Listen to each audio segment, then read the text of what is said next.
Well, good morning and welcome back to Wake Up America. It's starting to look like the third installment of that show, A Very English Scandal, which was followed by a very British scandal because, well, the fallout that we have seen for British Prime Minister Boris Johnson led to his very last-minute resignation today. Yeah, we knew this was coming. Joining us now to discuss the latest developments is GB News presenter and ex-member of European Parliament, Alex Phillips. Alex, welcome back to Wake Up America. So a pretty quick speech from Boris Johnson. Just want to get your initial reaction to what he said. Yeah, well, it's been a pretty quick downfall. I was presenting on this yesterday. It was coming thick and fast. I've never seen scenes like it. But what really struck me from that speech, he was optimistic to the end. Now, this is a prime minister who always seemed stuck in campaigning mode. And even in his resignation speech, he was waving the flag for all of the things that he would try to represent as a prime minister. His big sell to the British public. He spoke about the fastest vaccine rollout. He spoke about leading the way with Ukraine, even including a specific line to the people of Ukraine, such as being their reaction to the response from the United Kingdom to the crisis there.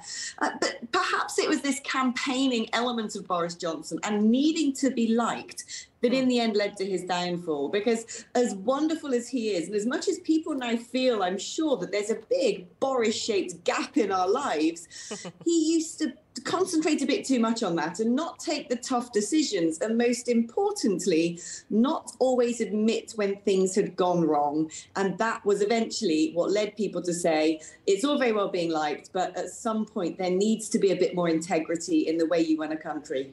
That's a great point. It's not just about being liked, but we can tell that he absolutely loved the job. He said specifically, I'm sad to be giving up the best job in the world, but them's the breaks, I guess, in typical Boris Johnson. But he wasn't liked internally. More than 55 conservative members had called for the prime minister to resign. That number went up quick, like fast and furious since we spoke to you yesterday. The highest, the most calling for a prime minister's resignation in history. What does that tell you about how his own party felt about him? Well, it's interesting because Boris Johnson himself used the words herd instinct and the Darwinian system of politics we have in the UK. And we have beheaded, or the Conservative Party have beheaded their own. Well, in the last three prime ministers, actually, they seem to be a little bit addicted to regicide. And there's this feeling I'm getting right now that we're back in the 80s, that was 1990, when the Conservative Party deposed of Margaret Thatcher. Some newspaper headline said, "What have you done?" And I get the impression that the way Boris Johnson was positioning himself was to really get that reaction from the party faithful and indeed the British public. He talked about how he got the biggest majority since 1987, the highest vote share since 1979. He got people to back the Conservatives who had never voted Conservative before. It was a remarkable feat. He really did have and does still have an X factor. And it makes me wonder, he's going to carry on in theory as a caretaker government now until October. Is he actually paving the way to re-enter the fray? This doesn't seem like a man. He didn't want to step down. They've dragged him out, you know, his hands clinging on to the upholstery of 10 Downing Street. But I wonder if he's going to want to make a comeback. He loves this job. He loves politics. He loves the bravado. And people love him.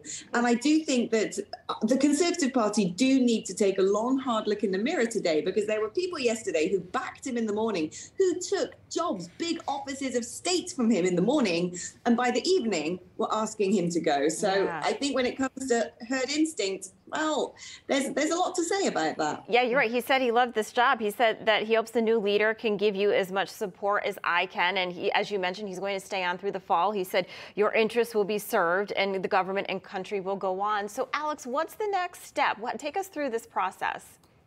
Oh, gosh, hullabaloo, basically. Well, he's going to, in theory, lead a caretaker government. But What that means, I don't know. He did plan to make a big economic speech at the start of next week.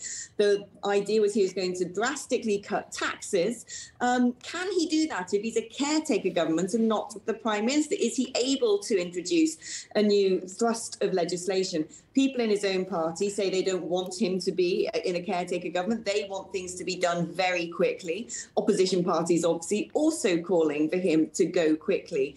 But there is an argument to say we're in a tumultuous period and stability is what we need. He's appointed a brand new cabinet, including people who are pretty respectable, not all household names, but not riffraff, not just random political backbenchers. So the Conservative Party are now going to have to run a leadership election.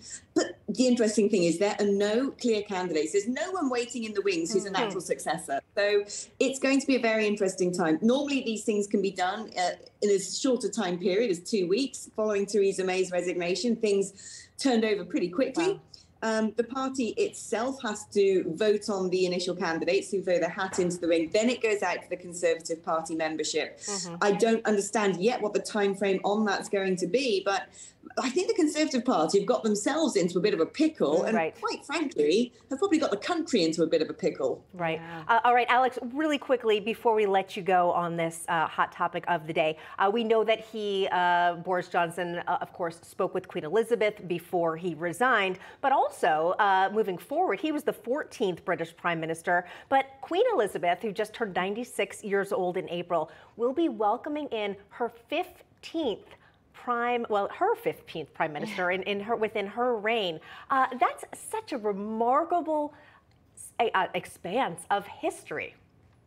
Yeah, I mean, she's a remarkable woman, and I think the last thing she needed right now is to be dragged away from Balmoral, to have to come back down to, deal with all of this. She is constitutionally our head of state, and actually she has the power to veto things as well as rubber stamp them, although it's not in protocol that she would. But, she must have her head in her hands right now thinking, what on earth is going on? It's the last thing she needs. I think she wanted a bit of a quiet period after the Jubilee. Like, oh, come on, that Jubilee, a lot of energy. Just celebrated her birthday. This is the last thing probably that she thought she'd have to do. Alex Phillips, thank you so much for breaking all this down with this breaking news this morning. We appreciate it.